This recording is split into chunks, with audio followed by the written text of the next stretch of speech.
3, 2, 1. Here we go, boys. Let's do it. We are live. Another episode of the Peak Pickle Pod. I am Peak Pro Eoin, joined by my PickleBros, Turbo Tim Whiteman and Stolp, Eric the Stolpinator Stolp. What up? What up, what up? Guys, actually, we're podcasting for the first time after having played. We've never done that before, gone straight from the courts to podcasting. Let's give a quick little breakdown. Tim, what'd you think? How did everything go? It was fun. What's great about holiday week, and I hope you guys had a good Thanksgiving, is you can start later in the day, and all of a sudden you're seeing new faces. It was the same thing Wednesday. We played with some new guys Wednesday morning at 8 o'clock. We played again at 8 o'clock this morning and had a new cast of characters this morning too. So it was, some new looks, some stuff that you're not used to seeing, but I had a blast. It's always good playing pickleball, and this place is packed. It's totally packed. It's a really good point. Happy holidays, everyone. Hope your Thanksgiving is great and you ate so much food. We planned So much food. We planned to do this podcast right after we played because we're like, day after Thanksgiving, people are going to be, turkeyed up. And, dude, every single court in this building is full right now. Up and down. Hey, I want to give a couple shout-outs to some of those people that you're mentioning who do listen to the podcast. Matt Jones, Michael Manning, Shira. Who else we got? Daniel Adsit. Sandeep was down there today. Nick Mimo. Oh, yeah. Graham Mimo. Redford, Steve Strahler. Yeah. Dude, it's Shout out. been really good mixing with these guys over break. Yeah. It is. It's been fun. Yeah. No, so what did you go? I think I went 2 and 3 this morning. I lost my first one and my last one. I only lost one. So, sorry. Look at that. That's great. Sorry about that. You've been playing quite well recently. Thank you. It really pisses me off. Yeah. We'll talk about league play later. Yeah, Okay, we will. good. Oh, Yes. we can talk about how good I've been playing. No, let's put it off for as long as we can. Oh my gosh, I love this, guys. All right, so let's get into our pickle beefs. Who wants to roll off on the first one? So I can go first today, being that it's serious, but it's not as serious as some of the other beefs I've had in the past, which, by the way, we're going to get back into some of those conversations from prior episodes because I've had so much conversation off the court. A lot of feedback. You've been catching a lot of heat. Yes, we'll talk about that in a bit. So my beef this week is when in between points and you're picking up the ball, have you noticed people who use their paddle to pound the ball on the ground and get the bounce to pick it up? Yes. Aiden, you listening? Yeah. What's up, Aiden? Pick up the darn ball, I'm dude. so with you. Dude, because we're using these Selkirk's balls that don't crack, but they bend. And it's like when people are slamming that ball down, we turn them into eggs, and now we're getting unnatural bounces out of the things. Such a good Are you point. guys with me with this? 100%. Let's go. Yeah, Figure it out. Wow, that's actually an amazing beef. Yeah, I love that. I hate it. So, anyways, figure it out, people. So it comes Just from bend tennis. over. Yes. I used to do it all the time with a tennis ball. I would probably try it with a pickleball, but I don't. Like, the physics don't make sense to me, so I don't even try it. Right. But it probably works because I've seen other people do it. You have So, to take your wrist at a weird and hit it flat. I don't know. Yeah. It works, but why would you do that? It's just you're ruining the game for everybody else. Because it looks cool. It does not look cool. It It looks looks cool. lazy. It looks lazy. Save your laziness for the court. No, when you I'm don't playing have to against bend you. all the way down. You just go as far down as your arm can reach, and you. Are you bounce it. defending this? Look at this. Intrusion. I understand it. I understand Intrusion. That's how I used to pick up tennis balls all the time. So I don't know why I changed. but- Because they're not tennis ball material. They're made out of plastic. It's not Okay. made out of rubber. And, geez, okay. That's good beef. That's Yeah, good. okay. Let's go. Timmy, your My beef. beef is really simple. Your ball goes over the fence or rolls onto the next court, and the people over there can't hit it back over the fence to you. yeah. And it's just like all four of you guys are just watching them try. You're smiling, trying to be polite. That's great. Can you give me the ball, please? Into the fence. Into the fence. Into the fence.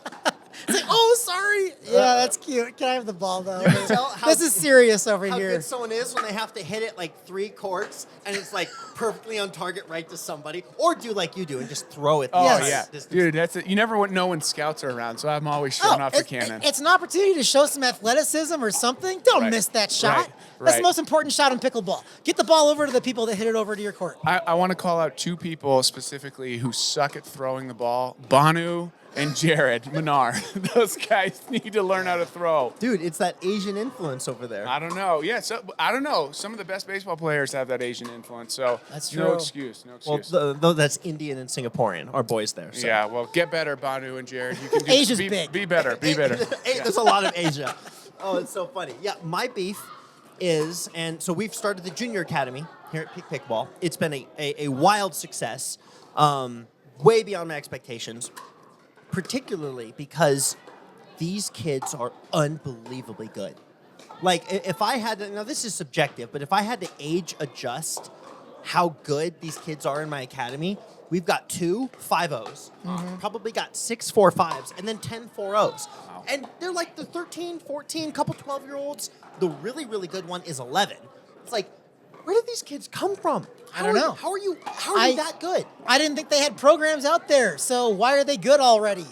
They shouldn't be. It's like these kids just play at recess. They tell me, yeah, we play at PE, we play at recess, and they're good from recess.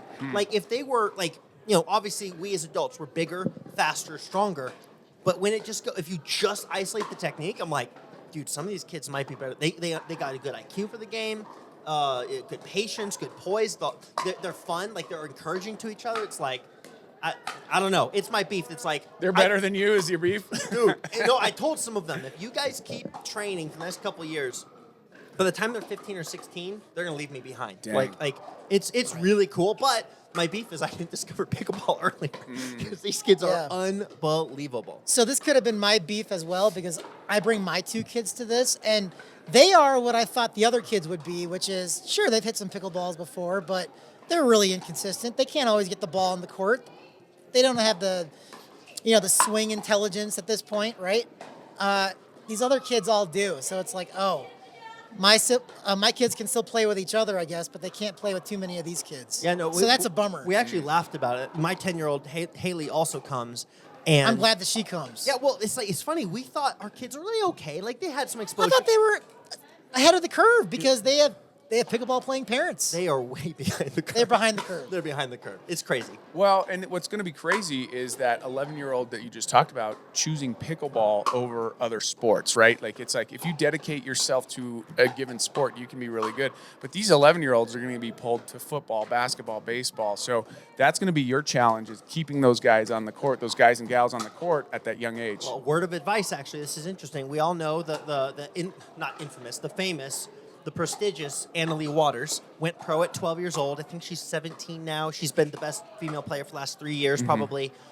She said one of her biggest regrets is that she quit playing soccer. She also played at a high level. She encourages all young players, keep playing your other sports. Keep cross-training. Don't just go to pickleball. It's very helpful. So, to your point, how do we get those kids to stay in pickleball? Make it fun, make it accessible, but also have them do other things. You have to branch out. Yep. Don't specialize too early. And I can say that from the baseball background is don't just play baseball. Do everything, because that's where you're going to actually unfold and unlock some of your coordination at a younger age to get better for the sport that you do end up being specialized in. So, and should you practice those sports, Stolp? Should you practice those sports? Well, that depends, Ian. That really, really depends. Are you going to go pro? Are we going to move into that topic? We are. Okay, go ahead. Tee it up. And I'll tee it up. That was my tee That was up. teed up. No. I'll tee it up even better. You had a take on the last pod a great take. It was a great take. It was a great take. Yeah. Yeah. You got so I don't know why much, we're still talking about it. so It's a great much take. heat and friction over it offline the last couple weeks that we're like, we've got to bring it back, and you got to defend yourself. Yeah, I'm going to defend myself. And so, okay, I'll start by shouting out some of these people who came up to me, and fantastic players, and they could not wait to tell me how wrong I was. And I was like, wait a second. You're in a different class of pickleball player if you're playing in 5.0 plus money ball tournaments or trying to go pro.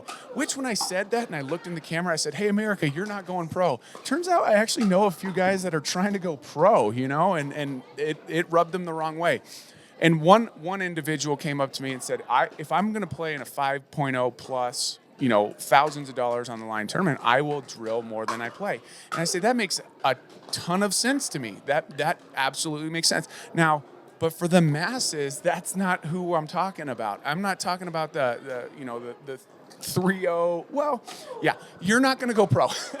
I'm going to die on that. I'm going to stay there. But there are people out there who are trying to go and play for money, play for an income, and go pro. And to those of you out there, drilling's okay. I also had a good friend of mine, Shira. Are we still calling it drilling then? No, heck no. Okay. It's practice.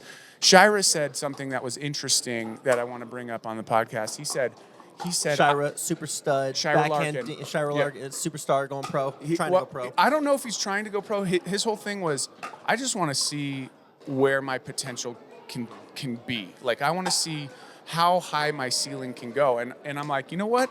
I respect that. If you have unlimited talent like a Shira, who's young, athletic, and super skilled. Dude, one of the prettiest looking players on the court. Yeah, Just agreed. He meant your awesome. game, Shira, not your face. Yeah, Yeah. oh, I mean both. His face is fine. Yeah.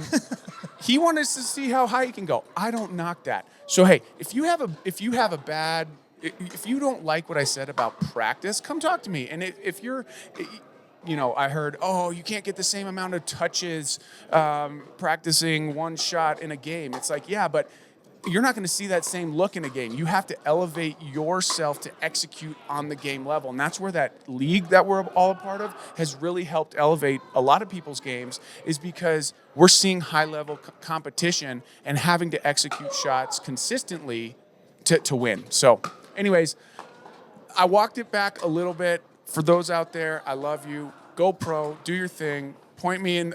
Who was it? McGregor and Nick, they're like, they put a camera got put in their face, right? They just won at Nationals, gold, 5-0. And they're like, I swear, they're attributing drilling. They're like, thank you for drilling with me. Like, this is why we won drilling. And I'm just like, dude, I felt really, really attacked in that moment.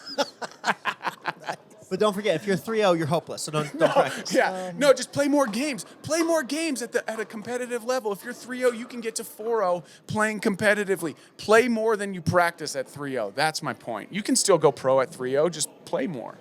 Keep the heat coming, people. I love it. I love watching him score him offline throughout the weeks. It's so good. All right, well, now we're going to shift gears, and we're actually going to bring a little heat onto me. Thank God. You know, yeah, we're going to redirect it to me, and I am now a DUPR dodger. Dun, dun, dun. And you called it a selective DUPR dodger, because I do have a slightly nuanced take on it. Yeah, I shouldn't put any qualifiers in front of it. You're just a DUPR dodger. I'm just a DUPR dodger.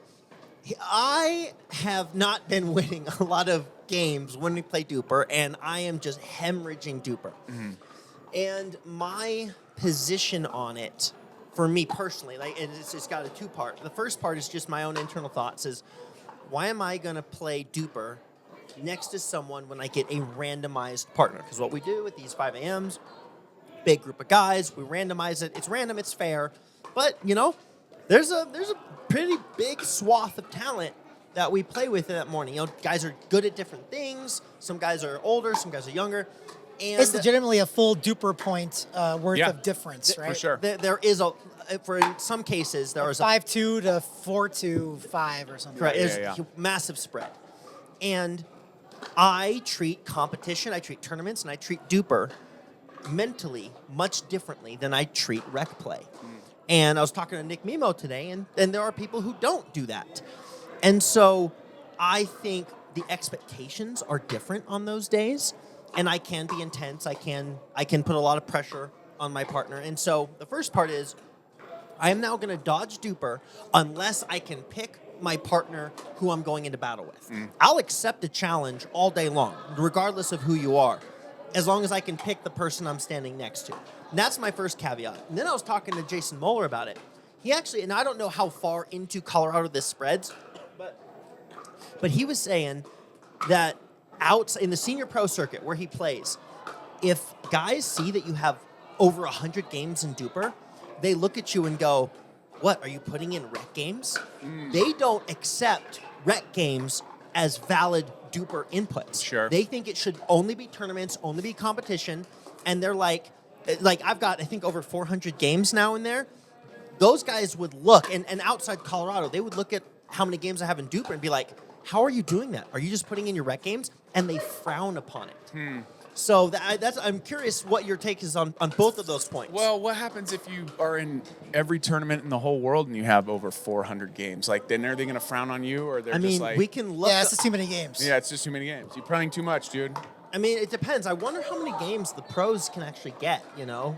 Yeah, But, I mean, they're playing every weekend at 6 games. Cross compare it to those people that they're, I don't know, looking up to, but I don't know. I think that's a terrible take.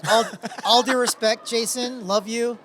It wasn't his take. He was sharing Right. the Sure. outside perspective is outside our ecosystem. I imagine he was telling you that though to make you feel better for not dupering your rec matches. Like, he was well, helping. He was lots of helping guys me frown justify upon. my dodging. Yes, Okay, absolutely. so I friend. think everybody that we play our duper matches with play tournaments, right?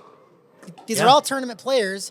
Now the frequency of which they play tournaments, I don't know. It varies from guy to guy, but they're all tournament players. Like they're all serious players. They're all 4-5 plus 5-0 guys. So if you play them in rec and it counts for duper, does that suddenly mean that those matches mean less and it's not legit? I don't think that's what it means. Especially if, oh no, we're dupering this. Automatically at that point, the intensity level goes right up. Yeah. And it definitely goes up. And let me ask you, yeah. do you think when we do Duper Wednesdays at 5 a.m. that guys treat it as seriously as a tournament? I don't. That depends on the guy. I mean, I don't want to drop duper, so I try to win all the time. I imagine most of those guys do too. But as we mentioned, that's kind of a unique situation where there's guys of varying skill levels. A lot of guys show up, and they're 4-2. There's a 4-2-5 guy on the button, and there's me. I'm a 5-2-5 guy. We're all trying to win. We're all trying to compete and be intense. Some guys don't want to come because it's dupered, so they can feel the heightened intensity of those moments. Those are my people. And sometimes Those are the dodgers. And those guys want to dodge. But I think it's legit. I mean, yes, you're going to see different players in tournaments, but I mean, I guess what's the argument then? Like, well, you're not playing against very good players because they're local and it's rec. I mean, all tournament players have a locality, I guess and they all play locally. Just to steelman the position would be that there's not enough widespread, right? You're only playing in your own little fishbowl. Yeah. I think maybe that's the bigger point then, is to get out of your fishbowl. Totally. And but they can still be rec matches. Like I can call guys up in Denver and be like, hey, let's have a duper day. Sure. And suddenly that becomes as cutthroat as a tournament. Yeah. Right? I can say personally, I don't love playing in tournaments where the same group of people that I'm playing with in my ecosystem in the morning are playing. It's like, why am I going to pay hundreds of dollars for a shirt and a medal when I can do this at 5 a.m.? Yeah, for you dinner? haven't played in a tournament in a hot minute. Because I play with you guys. You know what I do, and this is why I do tournaments and the league, is it does make you better because there is a level of focus that is required yes. to win. And so my tournament is the league, right? This league that we're a part of for 7 weeks or 8 weeks with 42 players, give or take, with the subs or whatever. That's what's getting me better. If we're talking about practice and tournaments and winning and how do you get better, I think for each individual, you got to figure out what that environment is to get better. Duper mornings, I don't necessarily see myself getting better, win or lose, so I don't care about that. I mean, not that I don't play to win, but I don't care about it as much. The intensity that a league night for 6 straight weeks and kind of the mental focus that takes, it's helping me get better. And so that's why that's what I pay for is, and then I do want to start seeing myself next summer and when it goes outdoors, playing out of Colorado Springs. I want to start, because people I don't think would know how to handle us. I mean, they would, but because they would be good as well. But like if they don't see who we are, they don't know what to expect. They don't know what you're skilled at. Yep. They know what you're good at. And you in particular have an unorthodox style in what you do that I think is playing a traditional game doesn't work unless you know exactly what you are good at doing. You can Yep. still do it, but it's not the same thing. Sure, and that's kind of what this league is showing me. And Tim and I actually have unlocked some stuff recently where I would let Tim stay on the left side and we would stack because majority statistically we'll win more when Tim touches the ball more. But I swear it was the other morning when we were playing with Matt Jones, and you're like, dude, let's play straight up so you can unlock yourself a little bit more. And we actually ended up winning that game because of that. Yep. Yeah. So So this league thing is an interesting thing to talk about. Yeah, do it. With this conversation because it's not for duper, it's not for cash, and yet I care more. And yet we had a duper morning last week, and I went undefeated that morning, and I realized it's because I wasn't stressed out at all because this wasn't the league. Yeah. The league is stressful. And the league is not going to show up on anyone's rating. It's not going to impress any senior pros or anything because they don't know about it. It's just our own little thing. Off the books, off grid. It's off grid.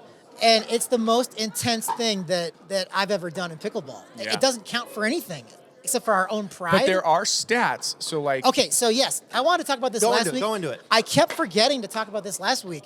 One of the coolest things about this league is the stats. Like, we're trying to attract the best players possible, and like I said, there's no cash, no DUPR on the line. But the stats that we keep individual win-loss records, their point differentials, the most successful partnerships, least successful partnerships. All these things are ranked. They're all color coded for what team you're on, so it's great to look at. Like, it's a visual, It's nice. it's a visual treat to look at. shout out to Craig. Thanks for doing Craig, that. Huge. so huge. cool. He does everything manually, by the way. He's amazing. I was. That's amazing. I was like positive he had an algorithm or something, a formula. He does all of it manually. It's insane. It's these people in your circles that their talents and time. Thank you, Craig. Continue. No, I think that's all I had to say. Yeah, Yeah. their stats. I mean, we talk about DUPR. It's like, that's not real DUPR. I don't even think real DUPR is intense as some of the non-DUPR stuff that we do. So, Yeah. Who's to say like what the most prestigious way of playing is in terms of competition? Because I think for us, we have the league, and that's as good as it gets. And what's crazy about the league too is if you look at how many games are decided. So it's games to 15, win by 1. How many games have been 15, 14. Yes. A So lot. many. We've had at least 8 in the last 3 weeks. And that depend. And so for the matchups, you're playing 12 matches. First to 7 matches essentially wins. Well, it's team versus team. Yep. There's 6 people on each team. Yep. The teams will play a total of 12 games with the pairings constructed. Yes. And then if you get 7 out of the 12, You win the match. But we have had a number. We've tied twice. You guys have tied 3 times. 3 times. So 2, 0, 6-6. and 3. Yeah, It's 6 and insane. 6. But in the ones that you've tied, at least against us, you were up. I don't know. It was We dropped the 6 last to 3. 3. We dropped it was the last 6 to 3. 3. So all they had to do was win the last one to One win the of the match. 3 games. And I know the game against you two. It was who was my partner? Aiden. We won 15 to 14. Did you see us? We're so mad. Yeah, we won 15 to 14. Think of how the weight of that game on 15 to 14. It meant that we didn't get into the gold medal match. Exactly. Actually, one of the things I wanted to talk about was the wild results of this league and how crazy. I want to get all your perspectives because everyone, the non-practicer, has made the finals with his team. Yeah, put that in the books. No practice, gold medal match. Continue. And, by the way, I would argue you have been the best overall performer. Oh, I think you're of the your MVP. team. No. Yeah, absolutely. Sorry. Seriously? Yeah, you Look are. at the stats. Come on. Look at your performance. Oh, little old me? Now, Oh. I will. Yeah. I mean, and here's the thing. Sean has been doing a really good job, in my opinion. Fantastic. Yep. Of constructing your Fantastic. lineup to where he is putting you in positions to succeed. So Yep. I'm not trying to take anything away from you. But I'm just saying Sean has done an excellent He job has. as a captain managing Agreed. your roster. Agreed. And then you're going out there and kicking butt. And you've been amazing. So their team made the finals, but we had a 3-way tie. It was close. At the end of the week. So you are the 3rd overall ranked player in this league. Wow. First time playing in it. All right. Yeah, like what's his record? 14-6. He's 14-6 in one of the most competitive, emotionally and mentally taxing events I've ever been a part of. That's insane. I have dude. a fantastic team. Look at the people around Your me. team is fantastic. It is. Our team is fantastic. All right, so let's lay it Okay. out. You guys went 3-0-2. Yes. We went 2-0-3. Yes. And then the team that's ended up going to face you in the finals, because we got relegated down to 3rd place, 3-1-1. 3-1-1. 3 wins. Yep. And we've spent literally hours offline, all the captains, hashing things out to see who actually had a berth to the finals, because my team never lost, but we only got 2 wins. Craig's team did lose, but they got 3 wins, right? And so there was a lot of, it was, I wouldn't say contentious, but it was heated. Everyone's a competitor. Everyone wants to get in the finals. Yeah. And at the end of the day, and here's what you're saying about the games. My team, Vis Major, which is Latin for superior force. I am so proud of this team. They're all freaking studs. We won our first 2 matchups 9-3 and 10-2. Wow. We thought we were going to blitzkrieg everyone. And we have gone 18 and 18 in the final 3 weeks. We couldn't even go 19 and 17. If we go 19 and 17, if we win that game against you and Aiden, 15-14, We're the number 1 seed. we're the number 1 seed. Number And one. we're in the finals. And That's how close it was. It's Wow. so It was close. Wow. close, Wow. but it's been so intense. And one of the reasons why we were talking about it so much this week is because we didn't see all these ties coming. Sure. Sure. There were so many ties, and we didn't know what to make of that. And we in removed terms the of dream breaker. tiebreakers. And we removed the dream breaker mid. We're like, we don't, because the first iteration of the season we had 1 tie. In One the tie. entire thing, we had 1 tie. We're like, there won't be any ties. So we removed the dream breaker aspect because we thought we'd be limited on time. Nobody wants to play singles. It would have been so useful to have that tiebreaker in the regular season. But alas, that's where we are. So, Tim, we're gonna go for bronze, and I'm like, I'm so lit up and focused. Like I want to I want to roll. Like Brian Way, we love you, but we are coming for blood. We're trying to destroy you guys because, yeah. Well, the one thing I'll say about this league, because we had 2 ties in the midst of those 3 wins, there are any player on any one of these teams can turn into a nightmare on any given night. And I'll give the example of the worst week I had where I went 1-3. Michael Manning, man, that guy absolutely just dominated me. He's another pretty player like Shira. They partner together. He did not make mistakes, and he rarely makes mistakes, but he executed so well and was such a problem to deal with for our team that night that, one player can really get hot and change the course of the matchup. So shout out Manning again. Or you can go get a sub, and maybe that guy's not so hot, and you have to live with the consequences that way. Yeah. This is a hard league to just jump into and be like, oh yeah, I'll play with you guys. That's what we talked about that. The people who aren't the regulars, even if they're studs, And most of them are studs. Most of them that show up in sub. They're like expressing, this is intense. There's people watching. There's a lot. It's all our own. We put the onus on each other. Yeah. Again, there's no DUPR, there's It's no cash. fun, yeah. But the honor and glory of it, like it gets in your head, and if you're not used to it, like even me, I've only now started to not be super nervous. I'm like still a little nervous before it, but like. It's I'm crazy. a different person on those nights. Me too. I know you've seen me. It's like I'm a happy-go-lucky like Labrador, right? But not on those nights. No. Ali Hazrati said that to me. Yeah. She goes, I've never played with Stolp in real competition. She's like, he's the funniest guy. I love him. He's so silly. And then that because she subbed with you guys, she was like, he's different. Yeah. She's like, he's focused. He's competitive. She goes, I like it. I just wasn't expecting it. Yeah. No, it brings out that side of the player inside of us, and that's why I think it elevates us to play better. And again, without practice, I feel like I've gotten better because of this league. Absolutely. All right, boys, we are keeping this one relatively short just Yep. because of all that we know. The noise behind has been difficult, listeners.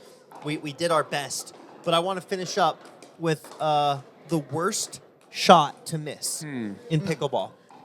You two start. All right, I'll start. I hit a couple of them today. Putaways.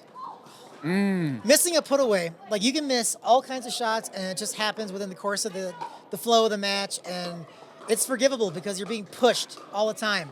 A putaway is I've worked really hard, and now this is where I get to win the point and enjoy the fruits of my labor. You miss that shot, then you're like, what's wrong with me? Am I nervous? Am I giving in to the stress of the moment? And then it can compound, and you start missing other shots too. And let me speak to that because I love it because we just played against this fool Yeah. and Graham, and we lost in a close one. We missed about 5 putaways between us, and I think it's because everything we hit kept coming back. And Yeah. you have to keep amping it up and amping it up and amping it up. And every time it comes back, you're pushing the envelope until you're out of bounds. That's one of the ways I hit most outballs is because I'm just like, I'm tired of the thing coming back. I'm hitting it full overhead, middle of the court. You're catching it like, chicken winged up on your shoulder, and it like comes in just over the net. Like, Yeah. it's so frustrating. Yeah. Good one. What's yours? Yep. Mine is the serve, and here's why. Hey, you missed a bunch of those today. This You guys need guy, therapy. this guy, actually, before he said that snarky remark, I was gonna say I missed my first 3 serves in that match we're talking about Yeah, against yeah. you. I missed my first 3 serves, and what annoys me the most about it is the serve is the only shot in the rally that you have complete control over. Correct. Wait, that's the least important shot. It totally in is. pickleball, yeah, you right? should, it is. Okay. But- I have stats for sure on that. But it's the worst shot to miss because no one else has done anything to it. Even on a return, someone has served it to you. Yeah. You are completely in control. It's 100% you. You can't miss the serve.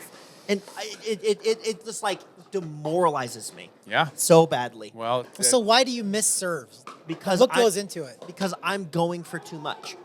And like for you, for instance, a great example. I hit a wicked arc, nice parabola on the serve. I know I got all the top spin on it. You run into the middle of the court. I do that on purpose. Catch it on the half volley. Short and hop. completely remove anything I've done to it, and it just annoys me.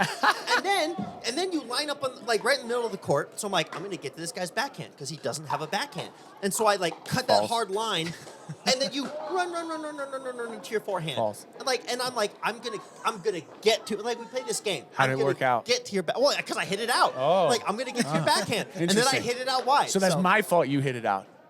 We're not gonna say that. Okay. All right. That led down the right path. Okay. All right. Good. That's great. I love that. Don't freaking worry about your serve. Just get them in so you can start the point. That's all you need to do. All right. Next point. Worst shot to miss here. Third shot drops, dude. So third shot drops. I never drive. I never, ever, ever drive. You didn't drive all day today. Twice I drove. One was okay. One hit the net. Oh, I think I actually hit one of them that was going over the fence. Maybe. Yeah, Yep. yeah. So that was one of 2. Yep. So I drop everything. And my drops are probably my favorite shot. It's my favorite shot, but that's not the question. Worst shot for me to miss because when you're on offense, serve, return, third shot, and you just give them a free net ball, that's gonna turn out to bite you in the rear. Gotta in keep most the rally cases. going. You got to. But I've stayed consistent with, even if I do miss, I'm going to go back to it because it sets up, if you get me up to the net, and that's my higher statistical success rate is if I'm up at the net, we'll have a better chance. So I'm You always just dropping. discovered pickleball strategy. No, I've been doing that for life, dude. You just yeah, that's been my thing, but it sucks when you miss them. I love that. I love that. All right, boys. We're going to get out of here, get back to family. Listeners, we thank you all. Enjoy this holiday season. Yeah. Hope that family is still in town. Can we just say we're grateful for you all who Yes. listen? Oh, yeah. We love the commentary. We love the feedback. We joke about, we get so much heat off of it. We want that discussion. We want that commentary. And just because you listen and pay attention, thank you. I'm grateful for you all. It's fun when Fritzies walks up to me and goes, Wendy's half right and you're half right. And I'm like, way to cut the fence there, bro. Just Oh, sitting yeah. there. Fritches is all over me with that drilling comment. I know he was. He was I part of the know. heat. Yeah, he's great. All right, guys. And the final thing is Peak Pickleball is running a holiday special, $29 a month memberships. We're dropping another 33% discount or whatever on it. So that monthly membership is even more decreased all of the holiday season, so for the rest of the year. So if you got family in town or family friends who aren't signed up, come in, get your membership. The turn of the year prices are going to be going back up, but we've just had, Be a part of it. Look at this. we're packed today. Yeah. Come be a part of it. $29 a month, and then when you come in to play, it's only $6 an hour. Very affordable. So that's my final little send-off. We love you all. Stay safe. Stay out of the kitchen. And go give them heaven.